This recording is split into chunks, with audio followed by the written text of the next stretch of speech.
Welcome, ladies and gentlemen. I stepped away from reviews and talking about movies, but recently I started ranking the episodes in the seasons of Breaking Bad, and it made me think, you know what? The occasional review wouldn't hurt.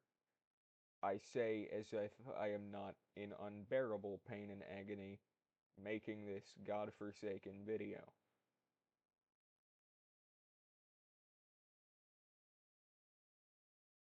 Anyway, today I felt that um, this would be a great single review for the month. I'm gonna do one of these every couple fucking months.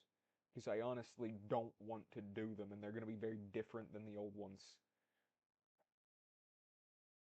Now I'm just gonna get right into what I'm gonna talk about. Anybody who's watched this channel for a bit knows that I myself am quite a fan of foreign film. I have an entire playlist for the reviews of foreign films I've done. I've talked about my favorite movie of all time, Park Chan-wook's Old Boy, and some of Chan-wook's other works, like Lady Vengeance, or fuck it, I don't know where Sympathy for Mr. Vengeance is. It's on one of the shelves. Or even Decision to Leave.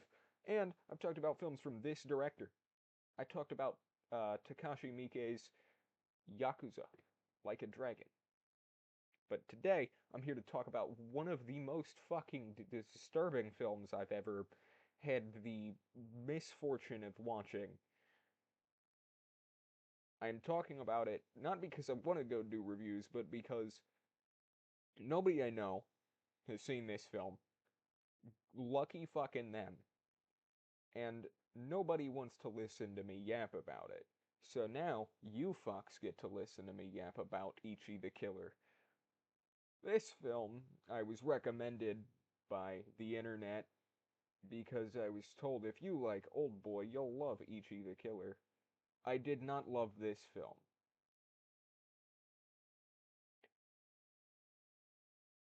As much as they told me I would. Ichi the Killer is a fantastic piece of cinema, and I never want to watch it again. As the title of this video suggests, this is a masterpiece that I never want to watch again. I probably will, knowing me. I said the same thing about The Hateful Eight. I didn't call that a masterpiece. So that was good and I never want to watch it again. And I've watched it twice since I said that. I don't even think I fucking reviewed that. Ever. But yeah, there it is. I own the goddamn thing. I've rewatched it like 4 times. Not four, like twice. Seen that movie 3 times. So I probably will rewatch Ichi the Killer. Maybe fucking not. I don't know if I want to sit through that ever again.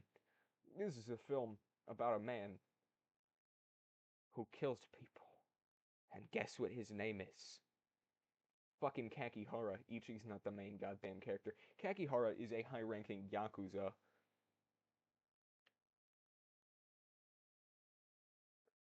whose boss disappears. And so he's like, you know what? I know exactly what I'm gonna do. I'm gonna track him down. So, Kakihara, with the help of the rest of the Yakuza, goes to track his boss down. Kakihara, god fucking damn it. Sorry. What? Initially believes that his boss's disappearance is because of a rival Yakuza family. It was not. It was because of Ichi, as in the killer. Ichi works for a stupid man named Gigi. I'll talk more about him later because there is a really weird scene that involves him that I cackled my ass off at. But this film follows Kakihara, who is not Ichi the Killer, and is some guy who is on every piece of promotional artwork for this film, on every poster and every DVD cover, and even in the thumbnail for this video. He is the main protagonist of this film, despite it not being named Kakihara the Yakuza, but instead being named Ichi the Killer. So, Kakihara is a, like I said, high-ranking Yakuza man, and he's a masochist, I guess. Kakihara is covered in scars, and it is very, very cool appearance. He's covered in scars across his face, with several on his upper face, and basically a Glasgow smile, but completely through the cheek around his mouth. These were given to him by his boss in the Yakuza. His boss has disappeared, like I said. So Kakihara goes after the boss and suspects that a rival family of Yakuza are the ones responsible. They are not. The one responsible is again Ichi the Killer. I'm repeating myself. So Kakihara continues to search for the Yakuza responsible because he still thinks it's Yakuza. We get a really rough torture scene where Kakihara has one of these men and he hangs him by the back with meat hooks before putting skewers through his face, basically making him into Swiss cheese. I will never eat Swiss cheese again, not because of the movie though, because I don't really like Swiss cheese. Um, and then pouring hot oil on his back and head. It is a rough scene, and I haven't even brought up the opening scene to this film, because I will not be touching on that, because I don't want to. Kakihara is a fucking psychopath, but I also want all of his clothes. He has really cool fits. Everybody in this movie kind of looks like a rejected JoJo's villain, even though they're supposed to be Yakuza and hitmen. But Kakihara eventually comes to find that Ichi is the one responsible and not the Yakuza. So Kakihara goes after Ichi, and he also has this thing where he believes that because Ichi killed his boss, Ichi will be able to torture him the way his boss did, which Kakihara took pleasure in because, again, he's a fucking sadomasochist. Things happen, Kakihara goes after Gigi fucking tries to punch him. Kakihara takes his little things that are keeping his mouth or his cheeks like closed off, and in the worst special effects I've ever seen in my life, the fist just kind of like goes into his face. It's really horrible special effects. That's a common thing through this movie. I forgot to mention, Ichi does not kill people with a gun. He does not kill them with a knife or a sword or any traditional weapon. He kills them with blades that are built into his shoes. Really got the fucking violent shoes. Like a Yakuza. Maybe even like a dragon. But Kakihara, he kills people with meat skewers. Because he's a real Yakuza. This film is really good. The plot is everywhere and kind of a fever dream, but the style of this movie is what keeps it completely fantastic. I definitely would not say this is a perfect film by any fucking standard, but it is definitely close. Like I said, top 25, I'd say. It's really damn good. It it miraculously pushed The Silence of the Lambs out of my top 25, and it's not just because it is full of Yakuza. It's also because it's just a good fucking movie.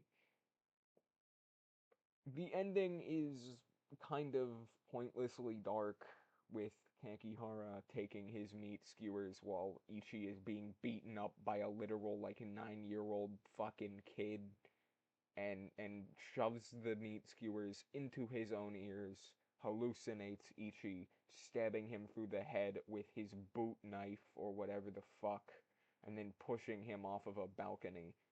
But like I said, that was just a hallucination, and what actually happened is Kakihara jammed the skewers into his ears and then just fucking jumped. Which honestly, I don't blame him. I wouldn't want to watch a, like, Japanese crybaby be beaten up by a fucking child. I don't blame Kakihara at all. Anyway, the funny GG scene I was gonna bring up. GG's some, like, old, like, 60-something-year-old dude who's also, like, Ichi's mentor and basically boss. And towards the end of the film, before the fight between Ichi and funny Yakuza man, who he kills, and then the funny Yakuza man's son beats him up. Um, Gigi pulls up and goes to fight the Yakuza and takes his like coveralls off, and he, despite being like 60 and what we all expected to be some like fat fucking Japanese dude, has like the fucking J.K. Simmons build. Actually, fuck J.K. Simmons build. It's got the fucking Arnold Schwarzenegger build. It's fucking terrifying. This movie is exceptionally dark. It's unreasonably brutal. I'm not one to be disgusted by blood. I've beaten every fucking Resident Evil game, every Silent Hill, every Yakuza. I've watched Old Boy and The Boys and what are some other nasty things? Hannibal and the Hannibal movies. I read the Hannibal books. I'm currently reading The Road by Cormac McCarthy, which isn't like gory, but it's just kind of disgusting and painful to read. In this movie, this is the one that I one of the ones that I sat through and I was like, "Oh god, that's happening." There's a lot of I can't say that word on YouTube. There's a lot of sexual violence, which I that's what really did it for me. I don't it most of it wasn't very important to the plot. Ichi is a flawed little bitch.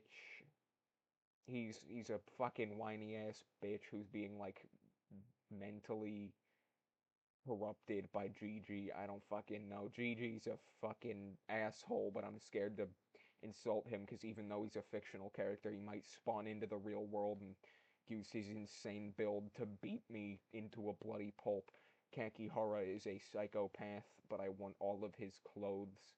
I want to I want to dress like him. He is truly a rejected JoJo's Bizarre Adventure villain, and I kind of understand why he picked the fit that he did. This I do want to touch on this. The movie is based off of a manga series that I am partially intrigued to read, but at the same time I don't want to have to endure any more Ichi the Killer for a while. So I'll probably fucking wait on that. Somebody in the comments is probably gonna tell me to want to go read the fucking manga. I probably will, like tomorrow, even though I don't want to. But overall, this is definitely a very good movie.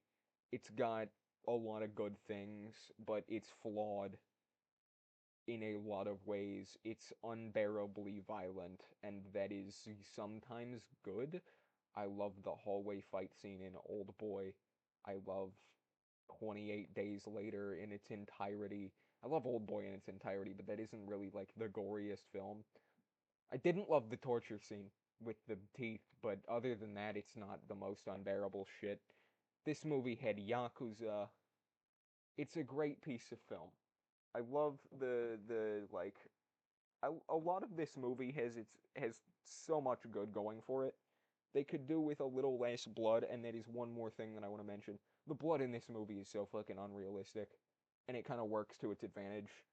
Like Ichi or another character will like stab somebody. I think there's a scene where Ichi like I think he slits a guy's throat, yeah.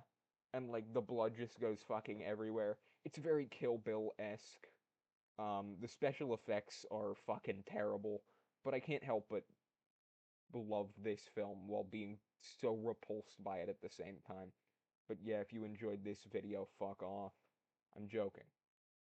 If you enjoyed this video, like and subscribe. I'm not doing a review for 2 months. Now fuck off. It's over.